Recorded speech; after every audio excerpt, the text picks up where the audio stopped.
club back. Obviously, we want it to be on plane. We don't want to be around or too far out this way unless we're hitting some type of specialty shot. So let's talk about the way the club moves, the club face in particular here. So if I swing back, I've got a couple of different positions.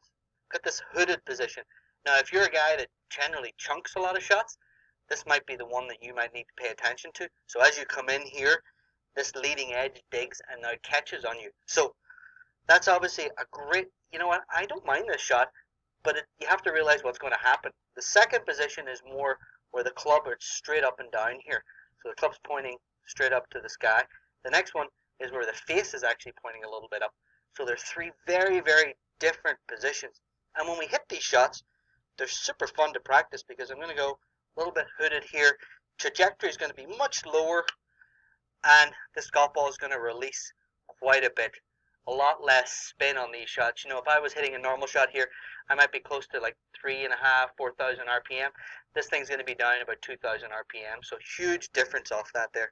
Now, again, I'm not changing anything with my swing here. I'm just changing the way the club face position. So we're going to go, I would call this kind of our normal shot where the club's kind of straight up and down. And if I go ahead and hit that shot, this should be a nice trajectory. Little bite, little release, nothing special. That's our basic shot. I really love that shot a lot of the time. It's just so predictable. We don't have to be fancy or make it run or do anything. The next one here is I'm actually going to open this club face on the backswing. So I may just slightly change my setup when I'm doing this here. I might just open my left up a tiny bit just because I need a little bit more freedom to get through. So I'm going to set that club a bit more on the open position here. Obviously it comes out a lot higher and a lot softer. So for me, it still felt the same. Obviously it probably looks much different, but having an ability to change from closed to square to open will produce three very, very different shots.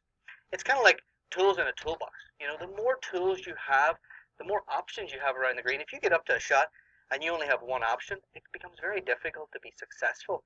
Where if you can just manipulate or change the club face position incrementally, you'll be able to get so many different outcomes, and these shots will become so easy after time.